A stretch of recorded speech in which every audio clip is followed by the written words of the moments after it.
Hello friends, good morning. स्वागत है आपका अपना चैनल हाई देहूवी जी के क्लासेज में। दोस्तों, आज हम लोग बायोलॉजी पढ़ेंगे।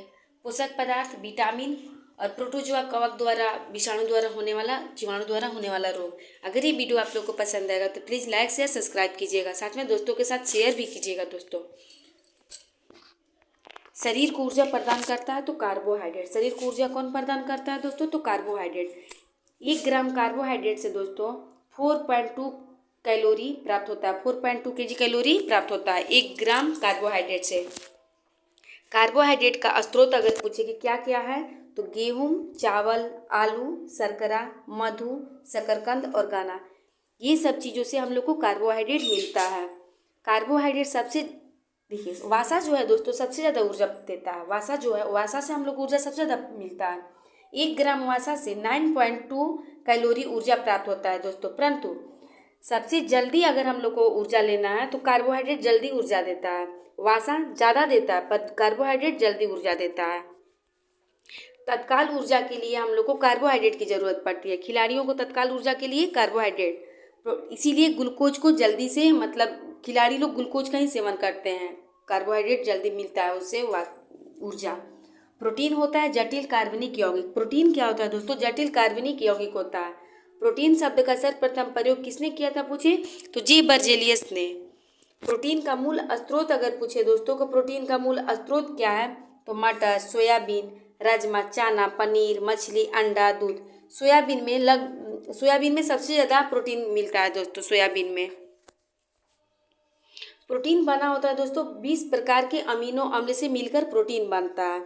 मनुष्य के शरीर में कितने प्रकार की प्रोटीन की आवश्यकता है तो 20 प्रकार की। सभी एंजाइम किसके बने होते हैं तो प्रोटीन के। सभी एंजाइम किसके बने होते हैं तो प्रोटीन के। प्रोटीन की कमी से बच्चों में कौन सी बीमारी होती है तो मरासमस या क्वासियोरकर। मरासमस एवं क्वासियोरकर बीमारी जो होता है दोस्तों बच्चों में, ये प्रोटीन की कमी से होता है। वसा होता है वसीय अम्ल और गिल्सिरॉल। वसा क्या होता है दोस्तों? वसीय अम्ल और गिल्सिरॉल होता है। वसा का संश्लेषण पूछे कि कौन करता है तो माइटोकॉन्ड्रिया। माइटोकॉन्ड्रिया को ऊर्जा गृह भी कहा जाता है दोस्तों। इसी में क्रेब्स चक्र शुरू होता है। माइटोकॉन्ड्रिया में ही क्रेब्स चक्र। शरीर को ऊर्जा प्रदान करता है वसा। त्वचा रूखी किसके कारण हो जाती है तो वसा की कमी के कारण त्वचा रूखी हो जाती है।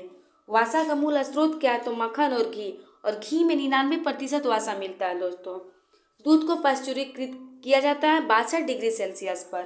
पूछे कि दूध का पाश्चुराइजेशन की खोज किसने किया था तो लुई पास्चर ने। और लुई पास्चर ने रेबीज के टीके का भी खोज किया था दोस्तों। दूध का पीएच मान पूछे कितना होता है तो 6.4। दूध का पीएच मान 6.4। दूध के प्रोटीन, दूध जो होता है दूध का प्रोटीन को पचाने वाला एंजाइम पूछे तो रेनिन है। दूध की शुद्धता किससे मापी जाती है तो लैक्टोमीटर से। दूध की शुद्धता किससे? लैक्टोमीटर। BHC 10% का व्यापारिक नाम क्या है दोस्तों तो गैमेक्सिन पाउडर, यानी गैमेक्सिन। दूध खट्टा होता है किसके कारण तो जीवाणु के कारण। और कौन सा जीवाणु तो लैक्टोबैसिलस जीवाणु के कारण। दूध में पाए जाने वाला शर्करा है लैक्टोज। देखिए कार्बोहाइड्रेट को 3 भाग में बांटा गया दोस्तों।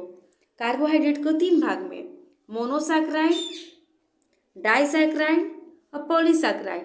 तो लैक्टोज जो आता है दोस्तों डाइसैकेराइड में आता है। लैक्टोज किस में आता है? डाइसैकेराइड में। दूध में उपस्थित प्रोटीन कौन सा है पूछे दोस्तों तो दूध में उपस्थित प्रोटीन क्रिसिन है, जिसके कारण दूध का कलर सफ़ेद दिखाई पड़ता है।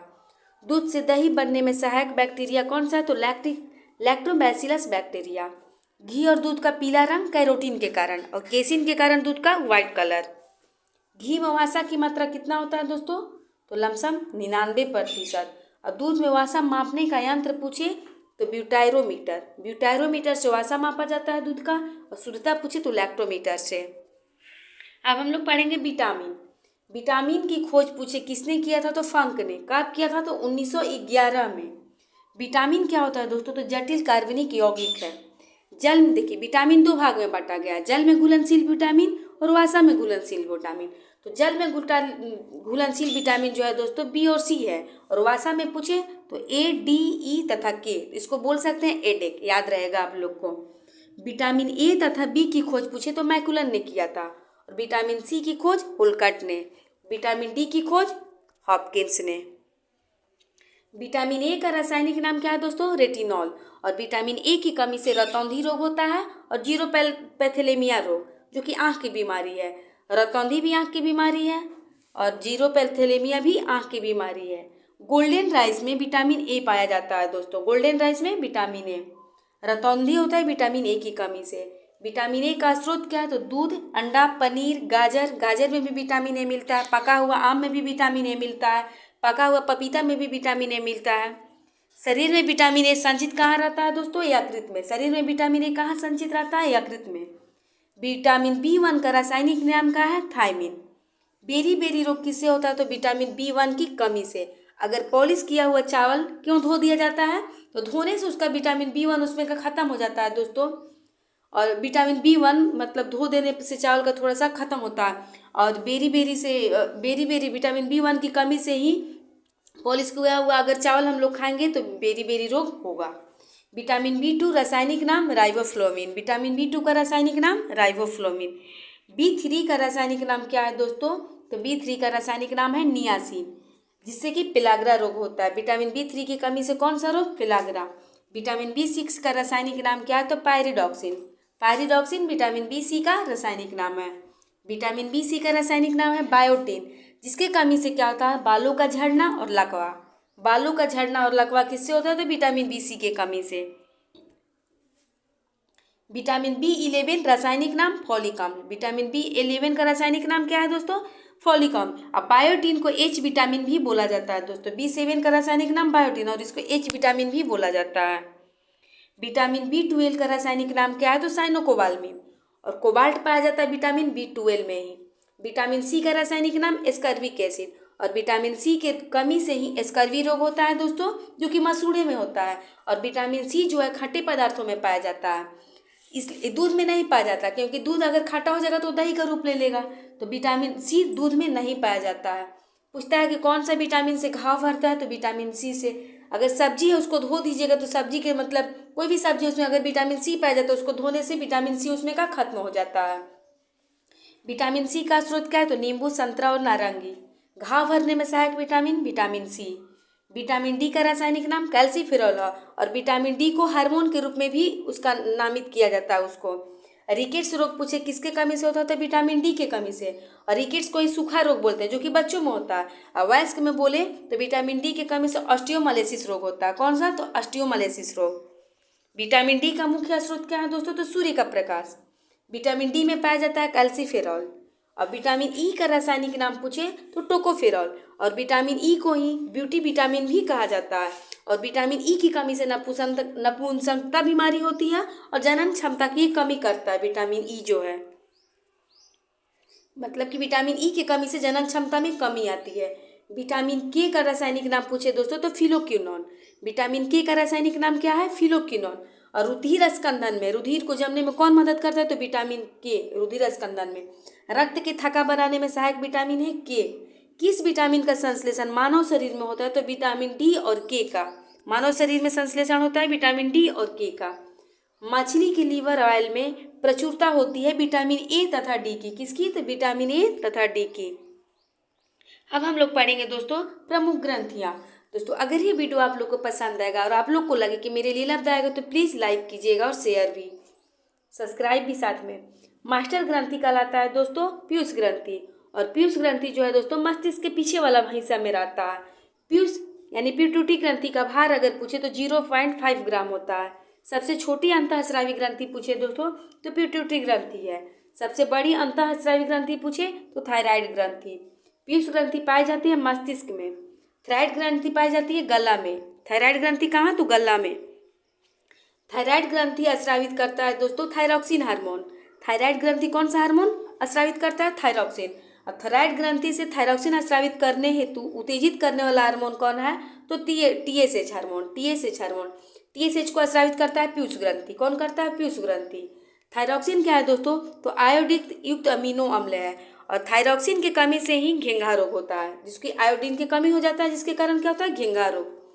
रक्त शर्करा तथा रक्तचाप को नियंत्रित कौन सा ग्रंथि करता है तो एड्रीनल ग्रंथि। और एड्रीनल ग्रंथि को ही अधिवृक्क ग्रंथि भी बोला जाता है। आपातकालीन हार्मोन कहलाता है एड्रीनेलिन। आपातकालीन हार्मोन कौन सा कहलाता है तो एड्रीनेलिन। लड़ो रूड़ो हार्मोन कहलाता है एड्रीनेलिन। गाय भैंसों के थनों से दूध उतारने के लिए किस हार्मोन का इंजेक्शन लगाया जाता है? तो ऑक्सीटोसिन का। किसका लगाया जाता है दोस्तों? तो ऑक्सीटोसिन का। ब्रोंकाइटिस एक रोग है जो किसको हानि पहुंचाता है? तो श्वास नली को। ब्रोंकाइटिस एक रोग है जो किसको हानि पहुंचाता है दोस्तों? श्वास नली को। लैक्रिमल ग्रंथि कहाँ पाया जाता है? तो आंख में, और वहां से लैक्रिमल ग्रंथि के कारण ही स्रावित होता है आंसू। अब पढ़ेंगे हम लोग कवक और फफूंदी जनित रोग।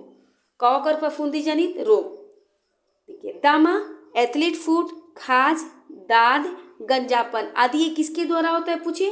तो कवक या फफूंदी से। कवक के कारण होता है। एथलीट फुट कौन सा कवक से होता है? तो ट्राइकोफाइटोन। ट्राइकोफाइटोन कवक से एथलीट फुट। गंजापन पूछे तो टीनिया कैपेटिस से। गंजापन किससे? तो टीनिया कैपेटिस से। एंटीबायोटिक्स का निर्माण होता है किससे दोस्तों? कवक से। ये पिछले बिहार ईसाई क्वेश्चन पूछ चुका है। एंटीबायोटिक शब्द का सर्वप्रथम प्रयोग सेलमैन बॉक्समैन ने किया था 1942 में। पहला एंटीबायोटिक्स कौन सा है? तो पेनिसिलिन। पेनिसिलिन की खोज अगर पूछे तो अलेक्जेंडर फ्लेमिंग के द्वारा किया गया था। दर्द निवारक दवाएं कहलाती है एनाजेलिस। एनाजेलिस सिक जो है वो दर्द निवारक दवाएं कहलाती हैं।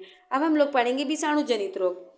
विषाणु जनित रोग है दोस्तों एड्स, डेंगू ज्वर, पोलियो, इन्फ्लुएंजा, रेबीज, ट्रिकोमा, मेनिंजाइटिस, चेचक, हर्पीज, खसरा, हेपेटाइटिस, पीलिया, छोटी माता, गलसुआ। तो एड्स का पूर्ण रूप क्या होता है दोस्तों? तो एक्वायर्ड इम्यूनो डिफिशियंसी सिंड्रोम। ये पूछता है दोस्तों, acquired immuno deficiency syndrome. AIDS प्रभावित करता है प्रतिरक्षा तंत्र को। एड्स रोग होता है दोस्तों HIV विषाणु से। किससे? तो HIV विषाणु से। HIV विषाणु को क्या बोला जाता है? तो रेट्रोवायरस। HIV का पूर्ण रूप होता है human immuno deficiency virus. Human immuno deficiency virus. AIDS की जांच के लिए एलिसा टेस्ट होता है।